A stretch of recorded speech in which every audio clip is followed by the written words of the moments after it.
Hello दोस्तों, कल हमने देखा था REM व्हीलर कौन थे, उसके दो विशेषता, इस तरह के क्वेश्चन देखे थे। आज उससे आगे हम देखेंगे। और उससे पहले अगर आप इस चैनल पे नए हैं तो पहले चैनल को सब्सक्राइब कीजिए और अधिक से अधिक लोगों में शेयर कीजिए, लाइक कीजिए और कमेंट कीजिए ताकि मैं समझ सकूं कि और इसमें क्या करना चाहिए आपके लिए, ताकि आप अच्छे से बेस्ट कर सकें।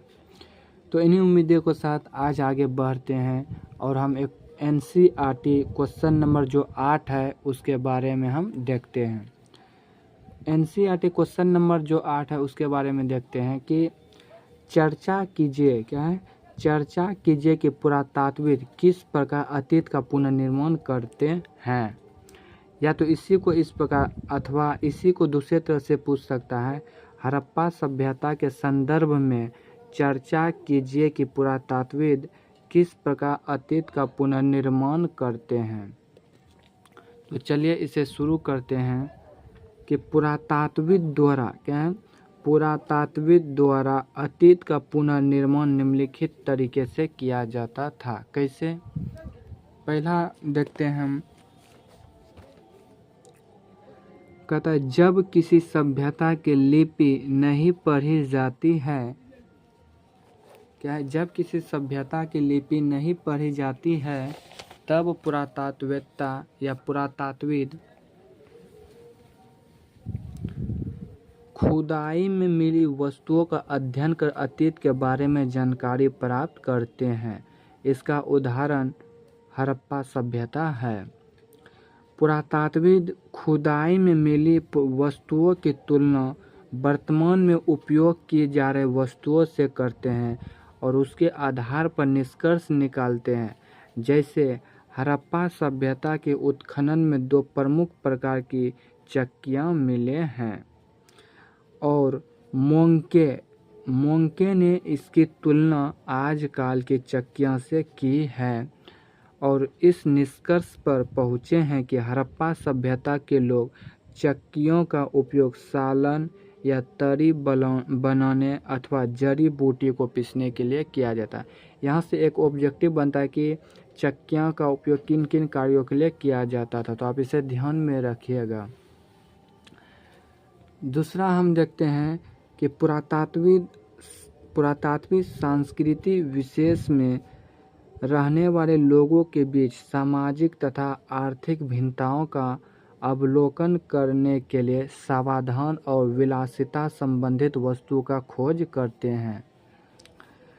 शिल्प उत्पादन केंद्र भी, क्या, शिल्प उत्पादन केंद्र की भी पहचान के लिए पुरातात्विद प्रस्तर पिंड, शंकु, तंबा, अयस्क, औजार, फेंका हुआ माल, कूड़ा करकट आदि को ढूंढते हैं।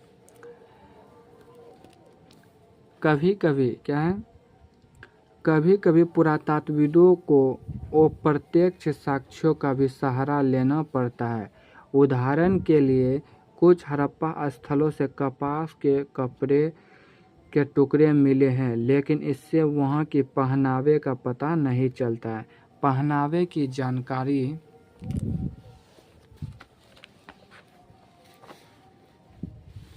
क्या है, पहनावे की जानकारी के लिए पुरातात्विदों को अप्रत्यक्ष साक्ष्य जैसे कि मूर्ति के चित्रण पर निर्भर रहना पड़ता है।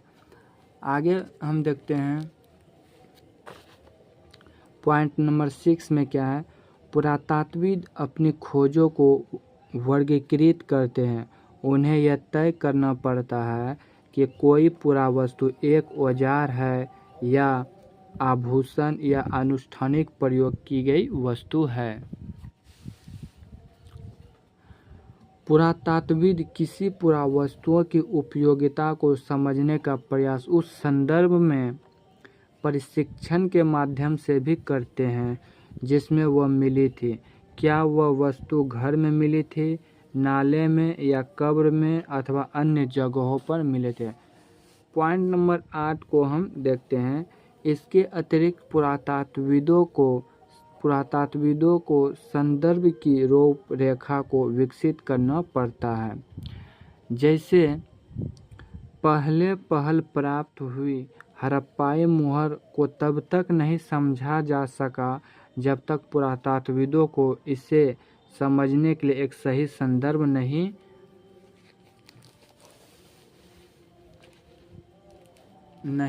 मिला। जब जॉन मार्शल और उसके टीम के साक्ष्यों को मुहर को समझने का सही संदर्भ मिल गया तो एक नई सभ्यता की खोज हो गई और वह थी हड़प्पा सभ्यता।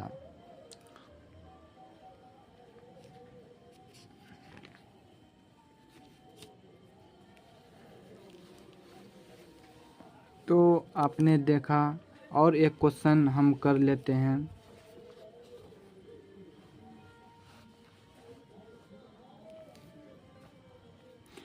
कहता आरंभिक हड़प्पन पुरातत्वविदों को कुछ वस्तु जो असामान्य और अपरिचित लगती थी संभवतः धार्मिक महत्व की होती थी प्रमाण सहित सिद्ध करें। इसी को इस तरह पूछ सकता है। इसी को दूसरे तरह से किस प्रकार पूछेगा, हड़प्पा सभ्यता की धार्मिक प्रथाओं के पुनर्निर्माण में पुरातत्वविदों के सामने आई समस्याओं का वर्णन कीजिए। तो आप क्वेश्चन देख ले, इसका आंसर देखिए।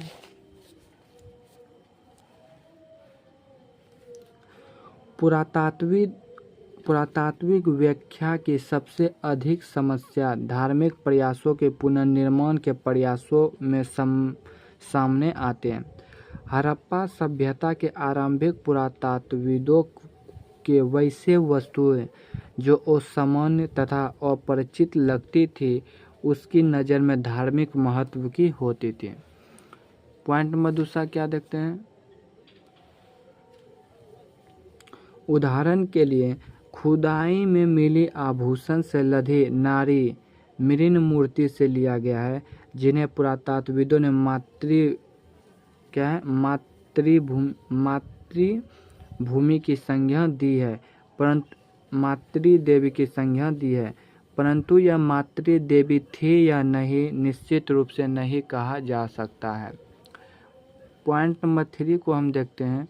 इसी तरह दुर्लभ पत्थर से बनी पुरुष की मूर्तियां मिली है, जिन्हें पुरातत्वविदों ने पुरोहित राजा की संज्ञा दी है, परंतु हड़प्पा के अन्य अनुष्ठान इस ओर इंगित नहीं करते हैं कि वहां के धार्मिक क्रियाकलापों में पुरोहित होते थे या नहीं।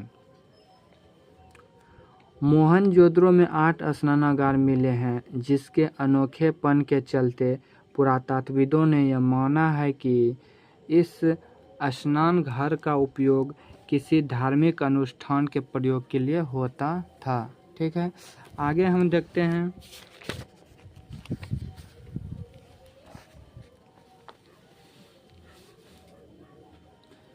इसी तरह कालीबंगन तथा लोथल में मिली वेदियां भी इतिहासकारों द्वारा धार्मिक अनुष्ठान मानी गई है। पॉइंट नंबर 6 में देखिए, कुछ मुहरों पर पेड़ पौधे के चित्र उत्कीर्णित है, जिसके आधार पर पुरातत्वविद यह मानते हैं कि वहां प्रकृति का पूजा होती थी। कुछ मुहरों पर एक आकृति जिसमें पालथी मारकर योगी के मुद्रा में बैठा दिखाया गया है।